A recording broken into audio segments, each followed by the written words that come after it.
क्या करना पड़ेगा? एग्जाम यूपीएससी में क्यों नहीं हो रहा? यूपीएससी में क्यों नहीं हो रहा है? क्यों नहीं होता है? हर सीसीएस में नहीं हो रहा है। ओके ओके प्रोफेसर साहब, हर साल टाइम से नोटिफिकेशन आता है, प्रॉपर डेट होती है, हर साल एग्जाम होता है, बच्चे को पहले से पता है 900 वैकेंसी है, इसमें से ले पाया नहीं तो अगले साल लूंगा, और उनका सिस्टम भी अच्छा है, सब कुछ टाइम से। तो यहाँ क्या गड़बड़ी है सर? यहाँ तो मैम इनको पूछिए, आपकी जो ये एग्जाम हुआ है इसका नोटिफिकेशन कितने दिन पहले आया था? कितने दिन पहले कोई बता सकता है?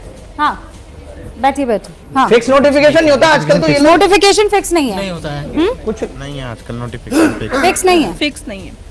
और क्यों क्यों क्या लगता है वजह क्या है? चेंज होते रहते हैं, टाइम चेंज होते रहता है, डेट चेंज होते रहता है, एक बार डेट आता है फिर उसको बदल के नई डेट देते हैं। ऐसा क्यों करते हैं, क्या वजह है?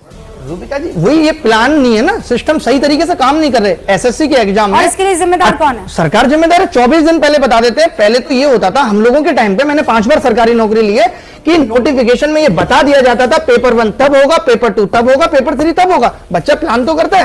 हाँ। अब ये चुनाव के चलते जल्दी जल्दी वैकेंसी बच्चे आए हैं, बहुत से बच्चे आए हैं, डिटेल तक नहीं दे रहे। हाँ भाई, टियर 1 हो गया, उसके बाद एक सेकंड, बहुत ये बिल्कुल ठीक कह रहे हैं कि बेरोजगारी जब एक लेवल पे बढ़ गई, अब मैं एक घर में अपने बच्चों को कह दूं कि तेरे को हर हाल में कमा के ही लाना है, इतना प्रेशर मैं उस पर क्रिएट कर दूं, तो वो फिर एक टाइम पे आके चोरी करना सीखेगा। तो ये जो पिछले 7-8 साल में बेरोजगारी का स्तर इतना बढ़ गया, आप देखिए जब सरकार आई तब रेलवे की वैकेंसी 2019 में आई। नहीं, बेरोजगारी के हिसाब से तो फिर आप कहेंगे कि घर में जाकर डाका डाल देना भी फिर ज्यादा हो जाएगा। अगर शादी ना हो तो लड़कियों को रेप कर दो, नहीं ये कह रहे हैं। मैं ये कह रही हूँ, आप इस बात को समझने की कोशिश कीजिए। आप रेप को पैसा देकर आप वही नौकरी से कंपेयर कर रहे हैं, ये अगर कहीं शादी नहीं मिल पाए तो मैं बेरोजगारी, एक सेकंड दे तो सही, मैं ये कह रहा हूं, अगर 2019 में एक रेलवे की वैकेंसी आती है और आज 5 साल होने वाले हैं, 2024 में फिर चुनाव आ रहा है, और उसको हम ठीक से नहीं भर पाए, हम इस साल फेल हो गए, हमें उम्मीद होती है कि हम अगले साल फिर पास हो जाएंगे। जब मुझे पता है कि इस बार मैंने पेपर भरा, 4 साल बाद एग्जाम होगा और उसके बाद फिर भी पेपर लीक हो गया, इसका भी मुझे पता नहीं है, तो ऐसे लोग ही क्राइम को जन्म दे रहे हैं। अब कोई आके किसी बच्चे को कहता है कि भाई तू 5 साल क्यों फंसा रहेगा? की सबसे बड़ी वजह क्या है, जल्दी से मुझे बताइए, पहले वजह बताइए। एक रिपोर्ट आपके सामने पढ़ना चाहता हूं, जिसमें 8 लोगों को गिरफ्तार किया गया था, जो ऑनर है कोचिंग सेंटर के, वो भी इसमें इन्वॉल्व थे, और जो एडमिट कार्ड है वो भी देते थे, एड्रेस भी पाए गए, कैंडिडेट जो हैं वो भी पाए गए, और उनके एजेंट नॉर्थ इंडिया के लगभग बड़े बड़े शहरों में कोचिंग सेंटर के मालिकों के साथ मिलकर के इस सारे माफिया गैंग में लगे हुए थे। अब इसमें राज्य सरकार होगी क्या दोषी, ये दूसरी बात है, लेकिन और कोचिंग सेंटर भी एक बिजनेस बन गया है। जो गरीब और साधारण परिवार के बच्चे हैं, ये कोटा में अपने बच्चों को नहीं पढ़ा सकते, तो ये भी एक बिजनेस हो गया कोचिंग सेंटर सर, बहुत महत्वपूर्ण बिंदु आपने उठा दिया। Coaching centre, Ashwini Upadhyay. भारत की शिक्षा व्यवस्था को कोचिंग माफियाओं ने और स्कूल माफियाओं ने हाईजैक कर रखा है। बिल्कुल मैं त्यागी जी की बात से सहमत हूं, लेकिन पता नहीं क्यों इस देश में सब समता समानता की बात करते हैं, गरीबी की बात करते हैं, लेकिन समान शिक्षा की बात नहीं करते। अरे सीबीएसई का सिलेबस अलग है, आईसीएसई का अलग सिलेबस है, यूपी बोर्ड का अलग सिलेबस है, बिहार बोर्ड का अलग सिलेबस है, तो बच्चा मजबूर होकर कोचिंग जाने के लिए मजबूर है। आप 1 नेशन 1 सिलेबस लागू कर दीजिए। बच्चा जो स्कूल में आप पढ़ाते हैं वही कॉम्पिटिटिव एग्जाम में पूछिए, और जो पूछते हैं वही पढ़ाइए। देखिए इनको कोचिंग की जरूरत ही नहीं पड़ेगी। हमने सिस्टम ऐसा बना दिया, जो कॉम्पिटिटिव एग्जाम में पूछा जाएगा वो स्कूलों में पढ़ाया नहीं जाएगा। ये किया किसने? ये कोचिंग माफियाओं ने किया हुआ है। एक आइडिया आपकी तरफ से आया। अभिनय, आप तो खुद अभिनय मैथ के सीईओ है, आप मुझे बताइए, कोचिंग माफिया इन्होंने शब्द कहा है, सर ने अभी बताया कि उनके यहाँ से सब कुछ मिल गया।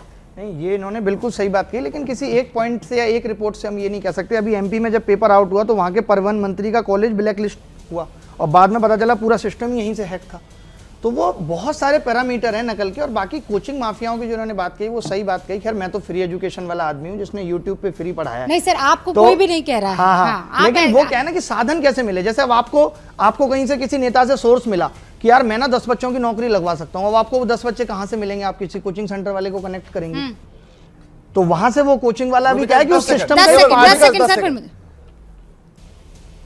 इंजीनियरिंग का एक एग्जाम, मेडिकल का एक एग्जाम, आईएएस का एक एग्जाम, आईपीएस का एक एग्जाम, बैंक का एक एग्जाम, रेलवे का एक एग्जाम, और सिलेबस 40 तरीके के। हमारे बिहार का बच्चा अलग किताब पढ़ रहा है, बंगाल का अलग पढ़ रहा है, यूपी का अलग पढ़ रहा है, बिहार का अलग पढ़ रहा है, तो मजबूरी में करे क्या? पेपर एक है, सिलेबस अनेक है, उसको कोचिंग जाना पड़ेगा। आप कह रहे हैं ये भी एक हो जाना चाहिए। बिल्कुल, 1 nation 1 syllabus, 1 nation 1 education board इस देश में। मैं आपको बता रहा हूँ, यूनिफॉर्म सिविल कोड बच्चे से नहीं मान रहे आपकी एक बार बात। सुनिए, मैं बताता हूं बच्चों को कॉन्सेप्ट में बताता हूं।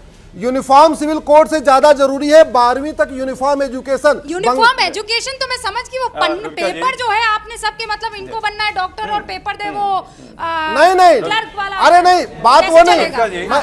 आप समझिए रूबिका जी क्या बात कर रही हैं आप, इतनी सीरियस मैटर। अरे मैं कह रहा हूँ अगर इसको एक बार सुनिए, अगर एक बार सुन लो, अरे सुन उपाध्याय जी ये सीरियस मैटर है और मैंने बहुत सीरियस लेवल पर भी आपसे बात मैं की है। सीरियसली कह रहा हूँ। आप ये कह रहे हैं कि सारे कॉम्पिटिटिव नहीं। एग्जाम का एक ही पेपर नहीं हो मैडम, जाए। आपने समझा ही नहीं, आपने नहीं समझा बिल्कुल। एक ही एग्जाम मैं कह रहा हूँ पूरे तो आप देश, समझा नहीं पाए ना, टीचर खराब है तो कैसे समझेगा? मैं पूरे देश का, आप बायोलॉजी का एक सिलेबस क्यों नहीं करते, जूलॉजी का एक सिलेबस क्यों नहीं करते, वो सही, मैं केमिस्ट्री तो का बात क्यों नहीं की, वो वाली करते, बात मैथ की का है। क्यों नहीं वो करते? देखिए। एक नहीं है, क्या बात कर रहे हैं? 40 सिलेबस चल रहा है, 40 सिलेबस चल रहा है भारत में। ओके, बच्चे ओके। जानते हैं। मैम एक बात है, मैं मानता हूं कि सभी कोचिंग वालों को हम एक ही पैरामीटर में ना ले, ये शिक्षा माफिया है, पेपर लीक माफिया है, और ये सरकारी अधिकारियों से मिले हुए लोग हैं हर राज्यों में, ओके। उन पर कार्रवाई करने की सर, जरूरत है क्या करें? रादर कि हम ओके